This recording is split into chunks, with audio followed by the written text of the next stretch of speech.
Assalamualaikum warahmatullahi wabarakatuh. Selamat sore pemirsa.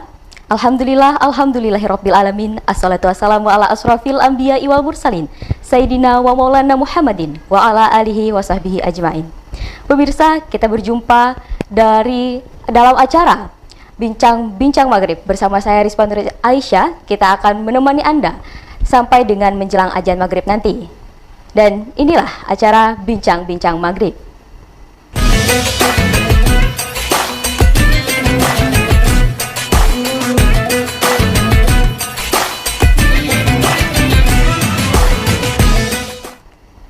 Baiklah, sore hari ini kita sudah ditemani dua narasumber kita, yang mana keduanya adalah Presma dari IAIN Palangkaraya dan juga IAHN Palangkaraya. Dan di tengah-tengah kita telah ada Saudara Aris Kurnia Hikmawan sebagai Presma IAIN Palangkaraya dan juga Saudara Nando dari IAHN Palangkaraya. Silahkan perkenalkan diri dulu dan aktivitasnya mungkin sekarang ini. Ya. Silahkan Kak. Baik, perkenalkan nama saya Pranando dari Institut Agama Hindu Negeri Tampung Penyang Palangkaraya. Kegiatan kita selama ini ya di tengah wabah pandemi COVID-19 ini banyak sekali rutinitas kita yang terkendala. Artinya kita juga saat ini sudah berada di kondisi new normal, artinya kita sekarang bisa memulai aktivitas kembali, tetapi tetap harus dalam ranah protokol pandemi COVID-19. Mungkin kegiatan kita ya lebih ke diskusi melalui webinar. Sekarang karena untuk bertatap muka secara langsung ya kita susah sekarang. Kabarnya sehat ya? Sehat. Alhamdulillah. Baik, selanjutnya kepada Kak Aris. Ya, perkenalkan nama saya Aris Kurnia Hikmawan dari IAIN Palangkaraya. Kalau aktivitasnya mungkin kita lebih kepada diskusi dan membantu kawan-kawan mahasiswa dan juga masyarakat melalui aksi-aksi sosial yang tentu berkolaborasi dengan pihak-pihak terkait.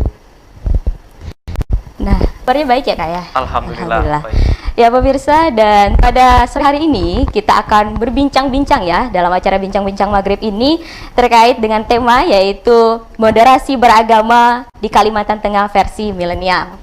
Baiklah, kita berbicara tentang moderasi beragama ya. Artinya di sini kan bagaimana kita bisa menerapkan nilai-nilai toleransi, kemudian juga mencegah adanya radikalisme, ekstremisme, serta bagaimana sih sebagai umat beragama begitu ya kita menyikapi keberagaman yang ada di wilayah kita, khususnya sesuai dengan tema ini ya di Kalimantan Tengah.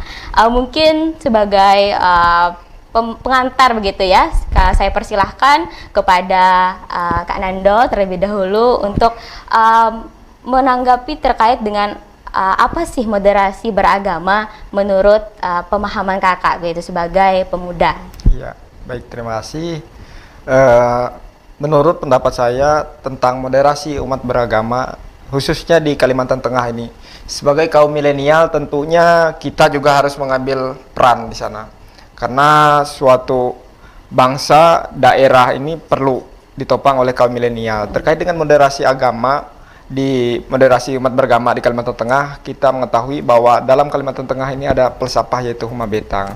Artinya keberagaman kita junjung tinggi. Perbedaan selalu menjadi hal yang utama agar kita selalu menjaga yang namanya filsafah Huma Betang. Artinya berbeda-beda tetap satu jua, seperti semboyan Bhinneka Tunggal Ika. Itu yang selalu kita jaga di Kalimantan Tengah.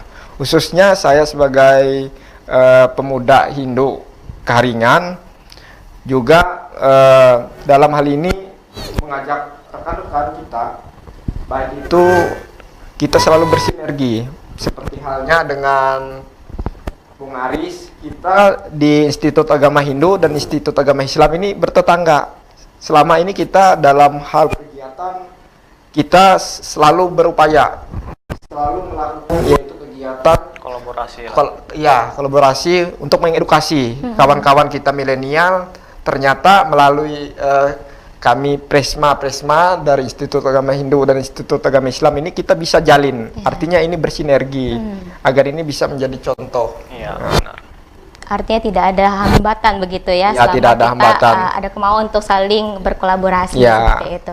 Baik, kalau menurut saudara Aris sendiri, bagaimana sih pemahaman kakak gitu ya terkait dengan moderasi beragama begitu kan?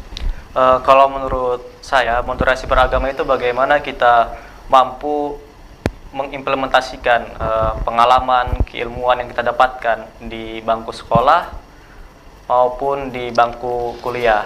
Jadi sebenarnya moderasi beragama itu bagaimana penerapannya aja. Bagaimana kita hidup bersosial di masyarakat, kita menjalin hubungan yang baik, tidak perlulah kita saling hina, mencerca, saling caci maki. Intinya kita hidup dalam kedamaian, rasa toleransi dijunjung tinggi, dan pastinya saling bergotong royong untuk kebaikan. Oke.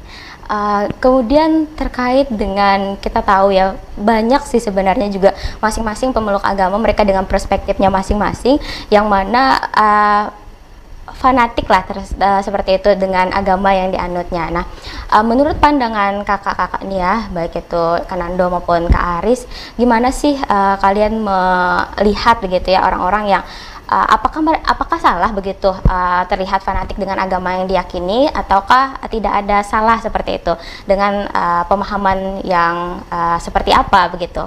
Mungkin dari Kak Aris dulu.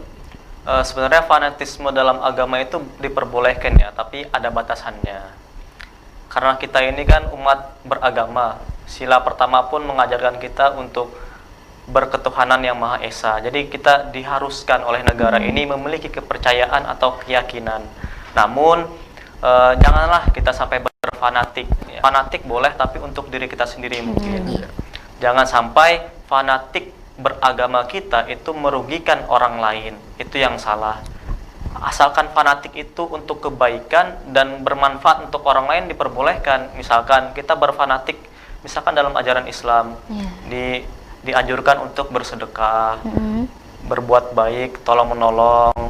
Kalau kita berfanatik dalam kebaikan itu boleh, asalkan jangan hal-hal yang buruk. Mungkin kalau di agama sampean mungkin ada hal-hal yang memang dijunjung tinggi. Itulah yang memang kita terapkan dalam kehidupan bermasyarakat. Baik, jadi tidak ada salahnya begitu ya fanatik, akan tetapi dengan batasan-batasannya ada. Batasan-batasannya. Kalau dari Kak Nando sendiri nih, bagaimana sih menyikapi atau kakak memaknai kefanatikan seseorang terhadap agama yang dianutnya? Ya, saya sepakat dengan apa yang disampaikan oleh Bung Aris terkait fanatisme di dalam suatu ajaran agama itu diperbolehkan dan itu ya diharuskan, karena semua umat beragama, salah satunya kami umat Hindu, ya kita juga diajarkan untuk fanatik dengan agama kita. Artinya kita mengamalkan ajaran yang sudah dirahmatkan, yang sudah diturunkan ini harus kita pelajari. Bukan hanya ibaratnya agamanya atau KTP, tetapi ini ajaran implementasinya seperti yang Bung Aris sampaikan tadi tidak diajarkan.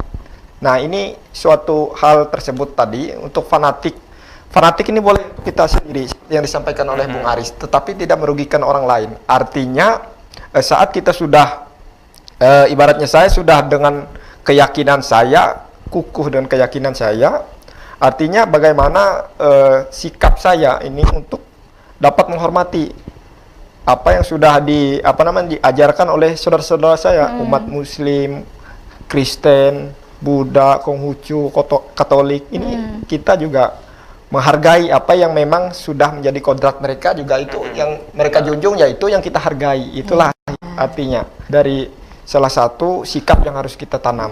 Nah, dari itu. Pada intinya kita harus saling menghargai, yang junjung tinggi sikap toleransi.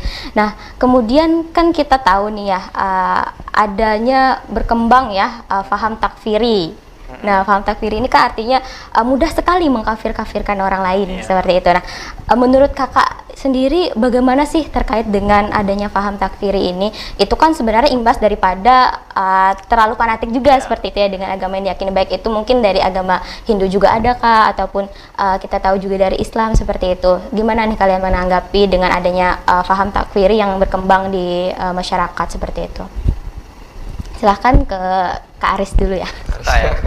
Silahkan Bung Aris. Ya, kalau paham takfir itu kan bermuncul ketika fanatisme seorang itu sudah pada tahapan yang istilahnya makomnya sudah tinggi lah. Istilahnya kan kalau dalam Islam itu, sehingga dia bisa mengkafir-kafirkan dengan mudahnya.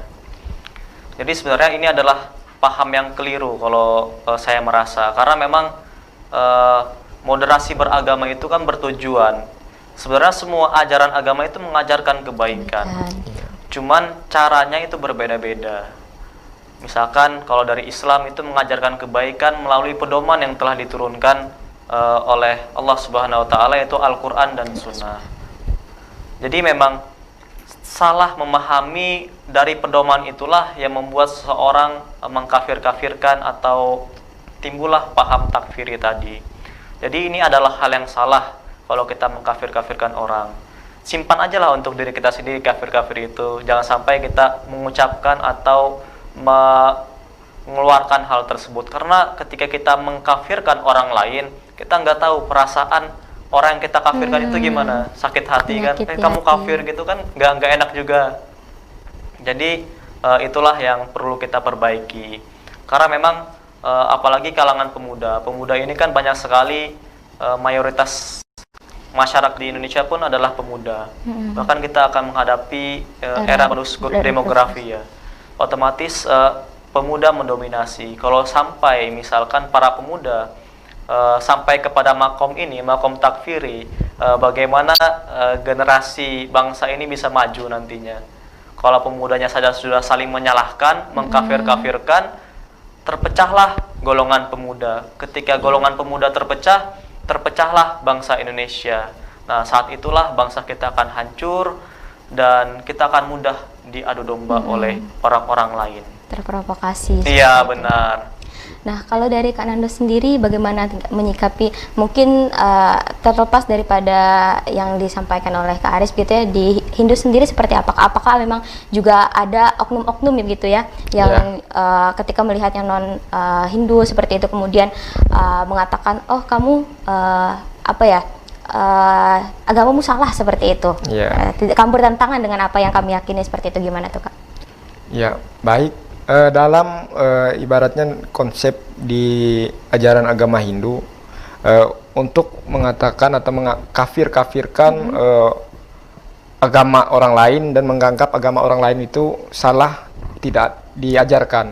Artinya ajaran yang sudah dirahmatkan oleh Tuhan Yang Maha Esa di muka bumi ini adalah semuanya adalah ajaran yang bermula dari ajaran Dharma, ajaran yang baik, ajaran yang benar. Artinya setiap umat manusia yang memeluk agamanya sesuai keyakinan, sesuai kepercayaannya masing-masing, itu adalah salah satu mengakui dengan keesaan Tuhan itu sendiri. Artinya tidak ada yang dikatakan kafir menurut saya.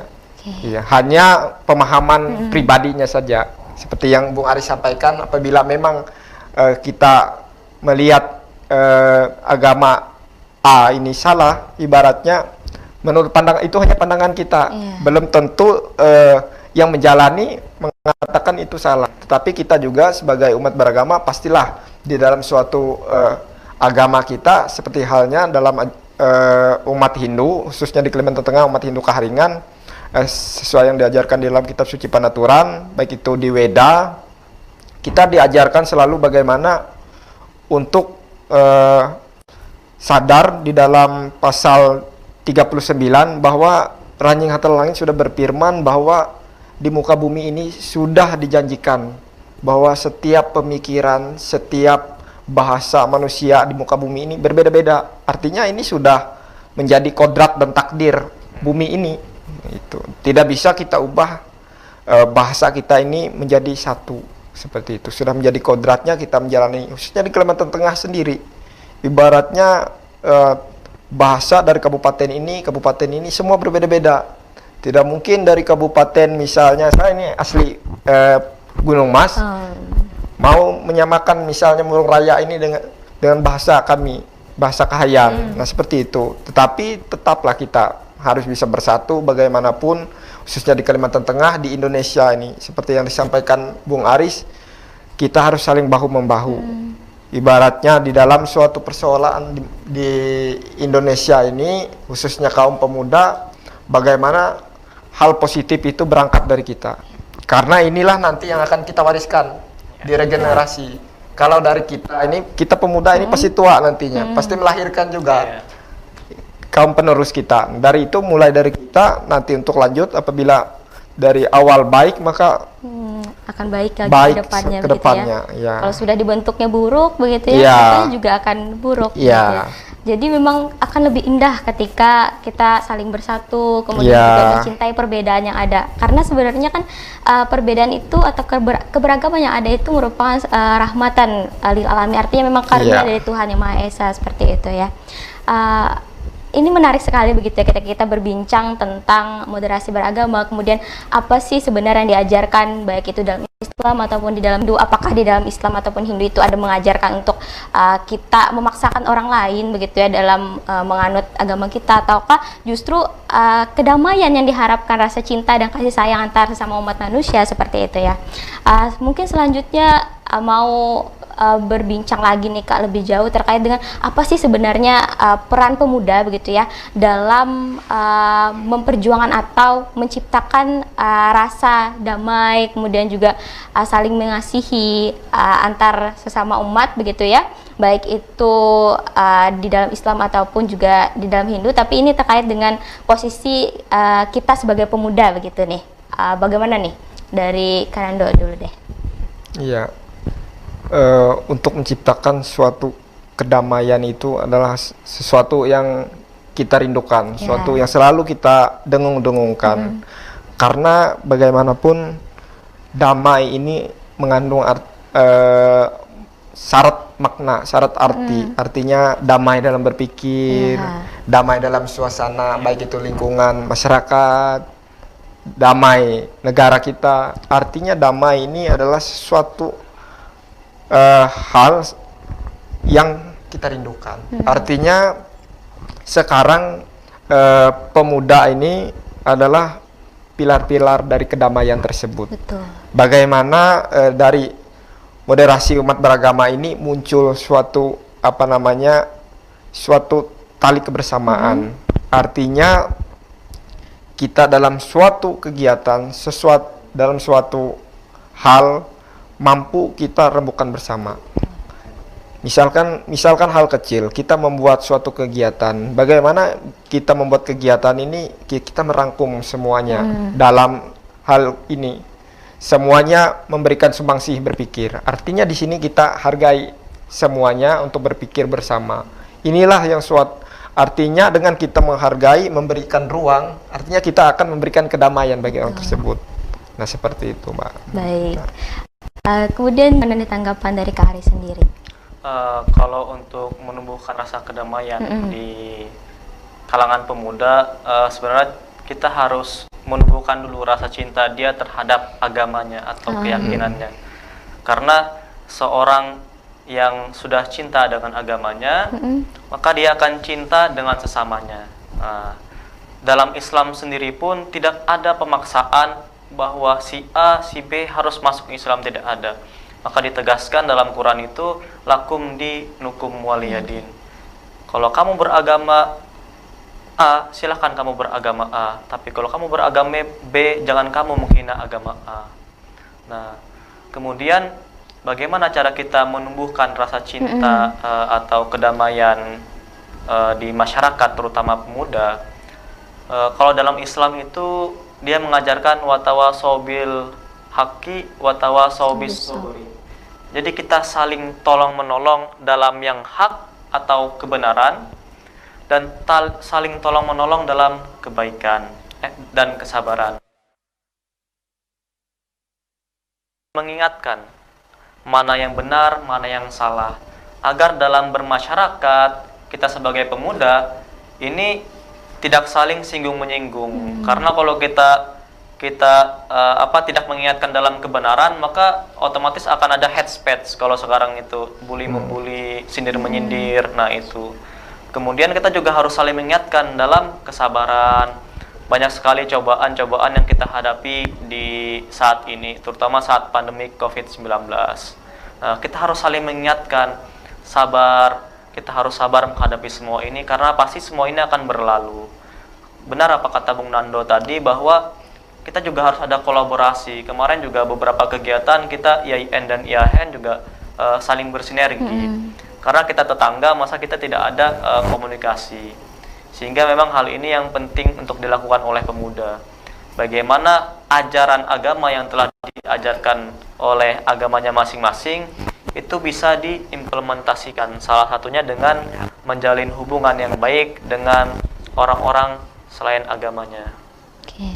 Kalau boleh tahu nih Kak ya, itu kemarin kegiatan dalam bentuk apa seperti ya ketika IAHN terus juga IAIN berkolaborasi begitu ya?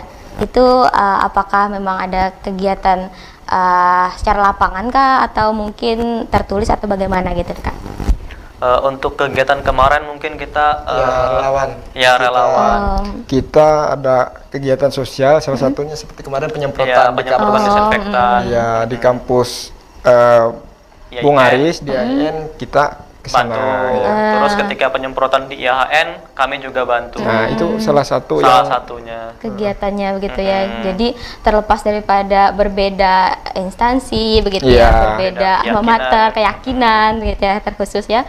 Tapi kita tetap bisa saling bahu membahu, tolong menolong, karena setidaknya begini ya, ketika kita tidak bersaudara dalam satu agama, tapi kita bersaudara dalam kemanusiaan seperti itu.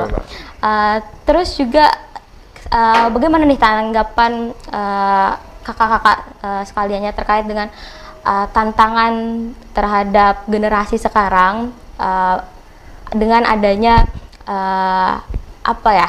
hambatan-hambatan ataupun tantangan-tantangan yang datang, baik itu doktrin dan lain sebagainya dari luar yang memang mengancam keutuhan kita berbangsa bernegara, terkhusus dalam hal yang berkaitan dengan agama seperti itu. Silahkan Kak Aris dulu. Kalau untuk ini membentengi diri kita membentengi diri kita, yang pasti pertama kita harus paham ilmunya dulu. Jangan berkata tanpa ada dasarnya. Itu paling penting. Kemudian cari teman yang memang kita bisa menilai teman itu pergaulannya bagaimana. Cari teman-teman yang baik lah, lingkungan yang baik, teman-teman yang baik. Dan kemudian kita intinya selalu berbuat baik. Kalau ada orang yang menilai kita buruk, menilai kita jelek, teruslah berbuat baik. Niscaya keburukan itu akan lelah mengikuti kita kalau kita terus melakukan kebaikan. Kanando. Ya, baik, untuk membentengi diri kita, khususnya kaum pemuda di Kalimantan Tengah, salah satunya agar tercipta moderasi umat beragama. Ini salah satunya untuk menghindari paham-paham yang ekstrim yang datang dari luar.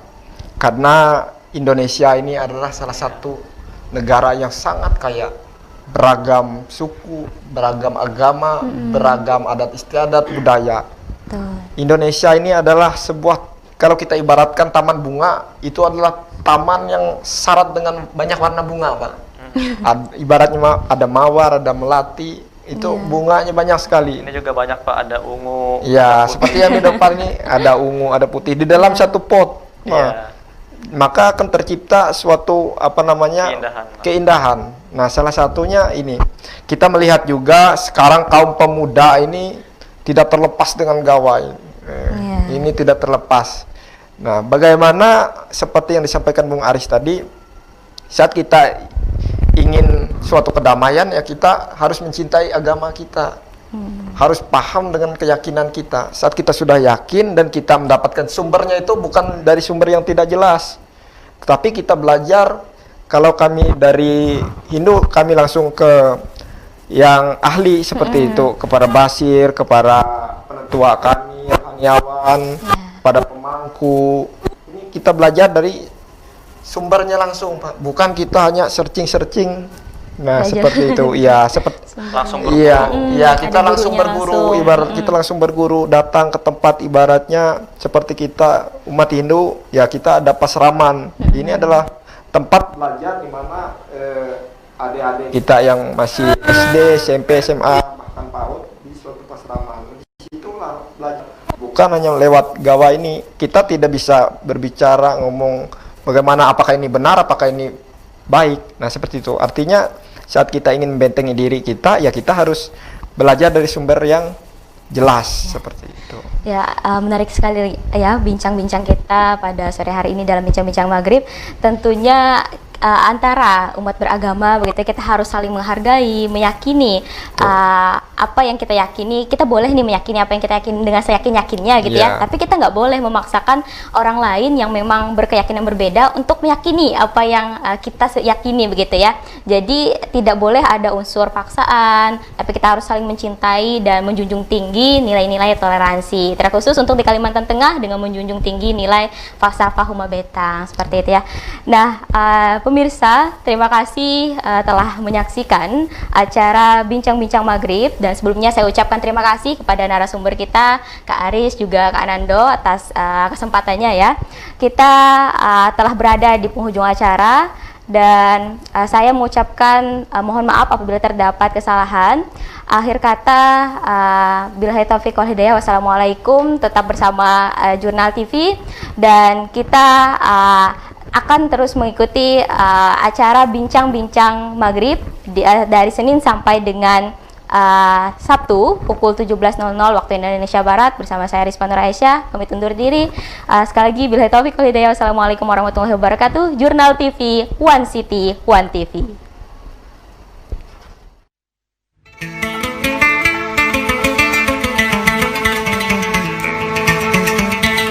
Sesaat lagi tiba waktunya untuk sholat maghrib di wilayah Kota Palangkaraya.